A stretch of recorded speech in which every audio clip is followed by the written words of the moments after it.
Welcome to the madhouse of Callum's Cantina.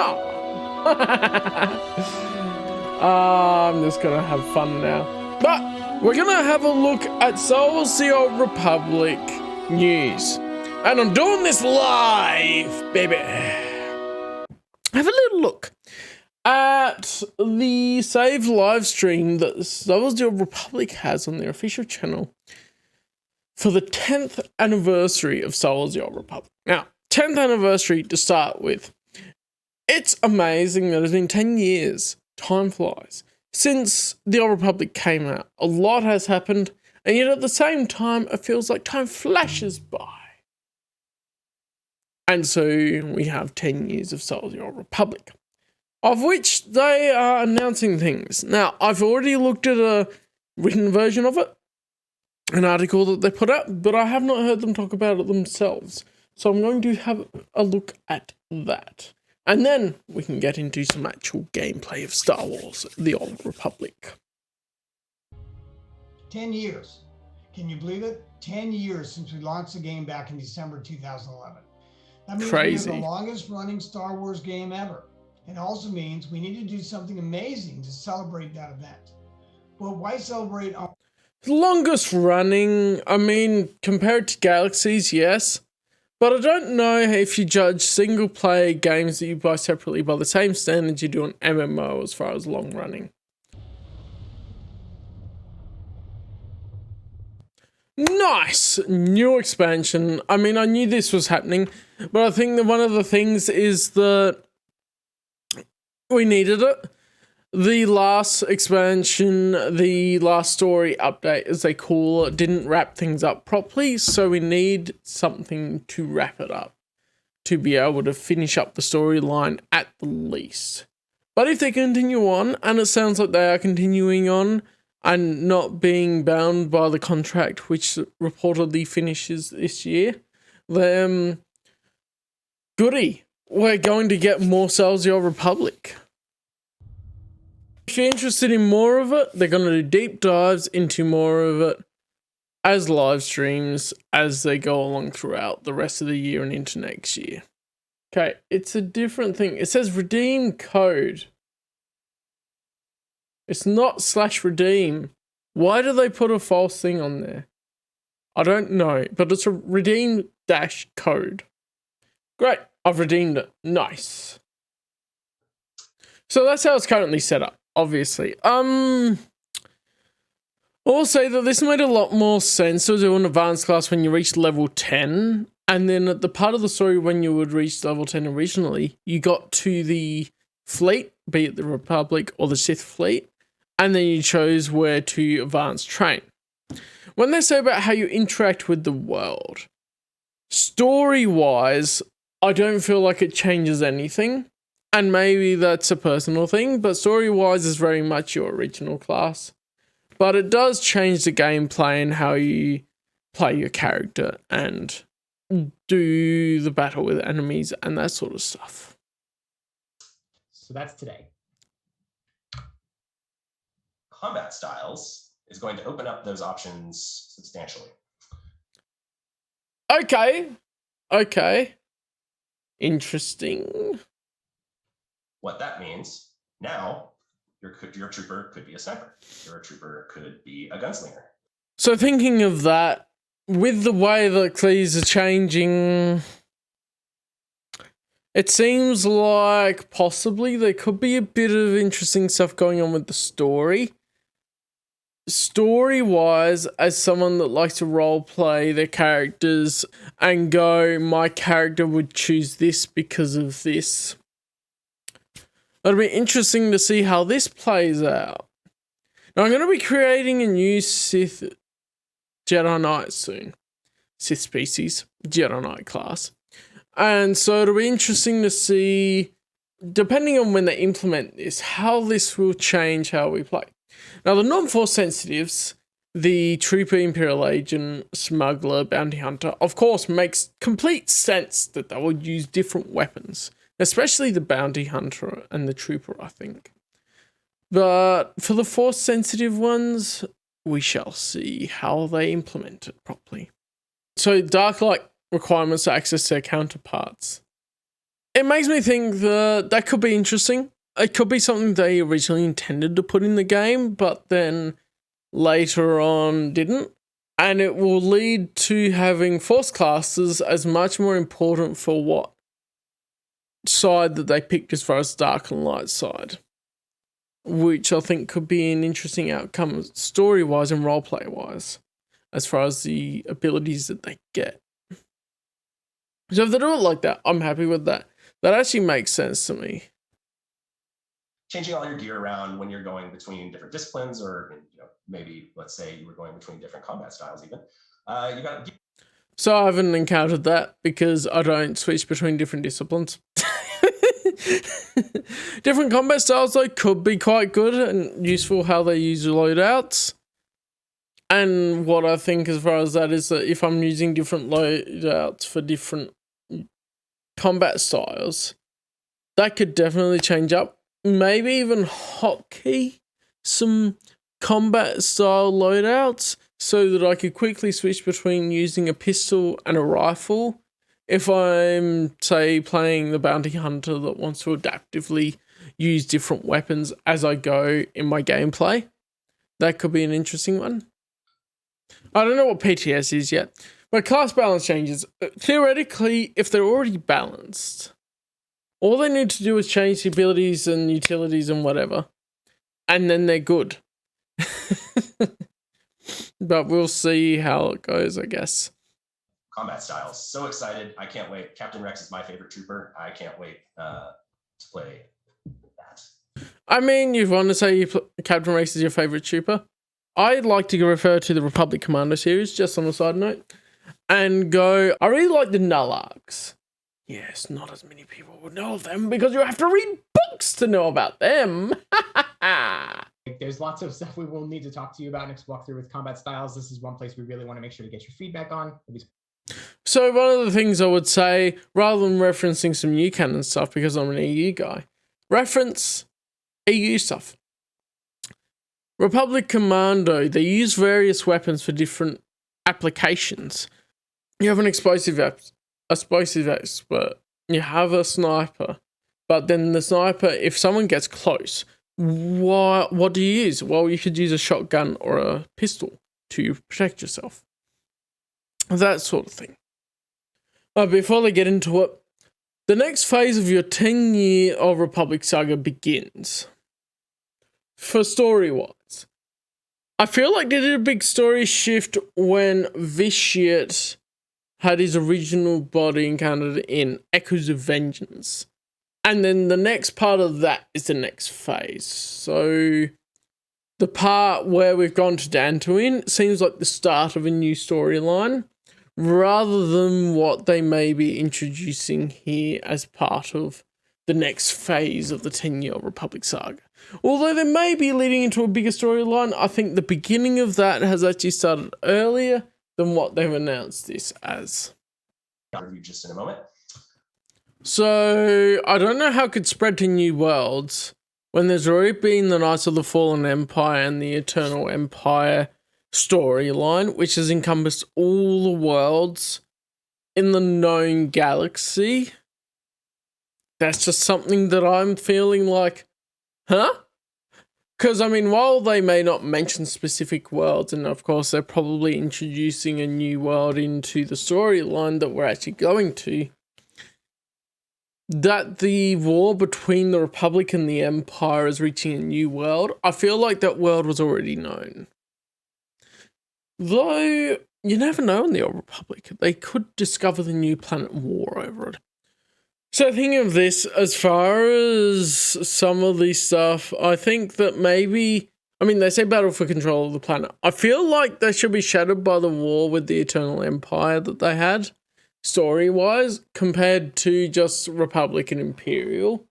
I think if they go too far on the Republic and Imperial and lose the impact of the Eternal Empire had, then they may, even though they committed to Eternal Empire for a while, that may end up biting them as far as how much lasting impact that actually have for the galaxy. Although Republic and Imperial could be fighting for control for it, which is quite easy for that to happen. Because they're harvesting underwater, would that mean that it's canon that in KOTOR the Phyrexian shark is killed? Or the big progenitor of the Manan, anyway. What is Elam? Is a planet. Yes, the Element have been in a species for a while. It's really cool that we actually get to be able to go to Elam. It's not a planet that we've seen in SWtOR before, so that'll be interesting to have a look at back thousands of years before it has been introduced in EU before. I just had a look. Elam appears in Tales of the Jedi, the Saga of Nomi Sunrider. Rise of the Hutt Cartel in SWtOR, it's mentioned. But then also in some of the original Marvel run in issue 33 and 43 of the original, well, not the original Marvel run, sorry. That is the Dark Horse run that is named Star Wars, and then they put the number, which is confusing. Star Wars Jango Fett, it's mentioned in Coruscant Knights, Jedi Twilight. Skull Only in Rogue's Gallery. It's a short story in Clone Wars Avengers Volume 3. There we go. Even though I've done my timeline, I forget a lot of the stuff that I looked at. There's Star Wars Republic, Show of Force, The Gambler's Quests. Its first appearance is in Episode 4, Return of the Jedi. There we go. Elam is first appears in Return of the Jedi. So you can't say it hasn't been in many things. Although compared to some planets, it isn't covered as much. But after Return of the Jedi, it's in Mara Jade by the Emperor's Hand, the Jabba tape, Shadows of the Empire, Evolution, X-Wing Wedge's Gamble, and the Kratos chap. They're mentioned in those. And it's also mentioned in Heir to the Empire. It's in Heir to the Empire 2, Council of Blood, and then Heir to the Empire Lost 1 and Empire Lost 3. So in sort of the first and third parts of it, Crimson Empire 3. Mentioned in New Jedi Order, Force Heretic 1 Remnant, and then also in Legacy number 1. So it's not one of those planets that's really under the radar and doesn't have much to it. What I would really love to see is more Voss. Voss is something new to SWtOR. It was introduced, and I love the way they built it. Possibly something with that could be connected to Malgus wanting to break his brainwashing, that sort of stuff. And they could have brought it there, but they decided to do Elam, which is a new one to SWtOR. So maybe that's why they wanted to do that. So that piece of art's really cool. I'm just going to go back to it for a minute. It reminds me a bit of Tales of the Jedi Redemption. Like a Jedi exiled themselves and then went there to be able to reflect on things. They're going to be a little different from some other Sith runes because the Sith was a little different from most other Sith. They're a bit different to other Sith. Operations are a problem for me because I never get enough people to be able to play them. They require a big group of people. But like this one will be, I never get the end of the Deathmaster storyline because I can't bloom and play the operation. You might remember some from the last operation set on Duxon. This is kind of a continuation of that story. Well, if I could play the operation, I really wish they put the operations, because the operations have story parts, have a solo flashpoint option for them. Because for those like me that have only played the single player, while I've been streaming, I haven't actually gotten the amount of people to be able to play operations wanting to play with me. It hasn't worked out, has it? So I haven't been able to play the operations. It's a story mode. Would it still need 8 players for a story mode? That's what I was just mentioning, actually.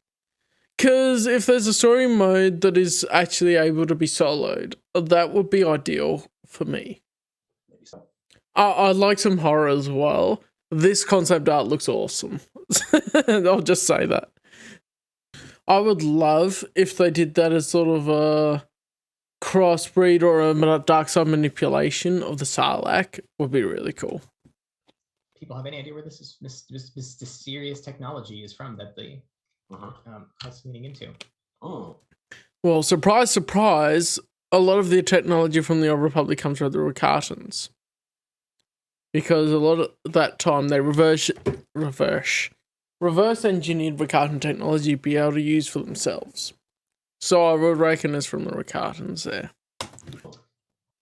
Master Madog in Dawn of the Jedi shows that they actually reverse engineered the Force sabers and were able to create their own lightsabers from studying the technology of the Force sabers. So there is that as well, which is really cool. But yes, they had to have someone that taught them the technology. So in that way, in the Dawn of the Jedi comics, they also had Zesh being able to show them how the Force sabers worked and that sort of stuff. I hope that I actually don't know where they have the things of what feedback they want. Because they're going to make some UI, well, user interface changes that I've seen. I've seen that they say they're going to do it. That's what I mean. And I don't know if they'll continue on the line of the annoying thing that keeps popping up every single time I log in. And who knows? We'll see what they do with it. I hope that they do well with it, although I don't see a problem with the current user interface design. Yep, all right. Oh yes, thinking of feedback, make the bloomin' thing that appears part of the interface editor. It's the one that has the daily login thing and tries to promote all this other stuff that I don't care about because I'm playing the story. Are the windows that you interface with the most, day to day. And so it's important to, that those are the pieces that'll start, at least with Legacy of the Sith. Why? That's my reaction. Freebies? Actually, yes. I actually would really appreciate some freebies for being part of the 10 years of SWtOR. Just freebies to the accounts that are created during that time would be really good. Based on the UI, I don't see why additional windows need to be changed. New visuals. I understand for the character creation, they might change the advanced class screen that they added in after they stopped the advanced class being picked at level 10, like originally. But yeah, we'll see how it all looks. Especially when we create our Imperial Agent, that will be when this comes into play. Yoda species. And they're rare enough as it is. I guess they want to keep it. I think it would be hard to have non-humanoid species. I mean, they're sort of humanoid, but they're a different stature. Be able to implement with the game's customization and all of that at the moment. Just an expansion and some of the stuff they talked about. I feel like they could do an in-game event for the 10th anniversary. Is something that really celebrates 10 years. I know other MMOs do in-game events for holidays like Christmas and Halloween and stuff. I feel like they could really do something like that to be able to celebrate 10 years on the actual, around the date that it is actually 10 years that it was released. But hey, we get a new expansion. Maybe they only have the budget to be able to do what they're doing at the moment and to work on stuff compared to creating a new in-game event with stuff happening there. So that may be something as well. Holiday this year. So I want to go on a holiday soon. Does that count? don't forget to go redeem your code. It's very important. I mean, it's not. Only if you got a SWtOR account. Get your free stuff. This Legacy of Sith storyline is just the beginning of what is to come, and dealing with Nagas, the Mandalorians, and the war. That I love to hear. More story, more new expanded universe content. Do it now. That means that, from what I've heard, the contract for Star Wars: The Old Republic runs out this year. And they're continuing doing more story into 2022 means that I feel like they're actually not going to be restricted by that are actually going to continue on doing stuff for Star Wars Republic, which is really cool because it is the last bastion of actual fully new expanded universe stories or story that is continuing. New Flashpoint here, but really you can always expect more of everything, right? Yep. Maybe a daily. More of everything. Yes, more short stories. Please put more short story plugs up. I love reading the little short stories of SWtOR. Quite a Story to Tell is a really good lead into the Echoes of Ancient storyline. I would love to read more short stories on SWtOR.com. Do it, please. I would love to have the problem of my short stories compendium being outdated. That 10-year-old game, we want to make sure that at no point do you feel like you're playing one. I don't care if I feel like I'm playing a 10-year-old game. Some of the older games are better than the newer games, to be honest. So I don't care if I feel like it's 10 years old. I'm still going to play it because I love it. And I love it because it feels like 10 years ago, not like now. Especially when it's Star Wars. You get what I mean? PTS is public test server. Which if you haven't read them, they didn't answer that for the whole time. What is PTS? Public test server, apparently. These updates. Our goal is to try to do something every week or two on the website, and that'll include new blogs. We really want to work with our content creators and try to get out interviews so you can really get that deep dive information that you want about all these features.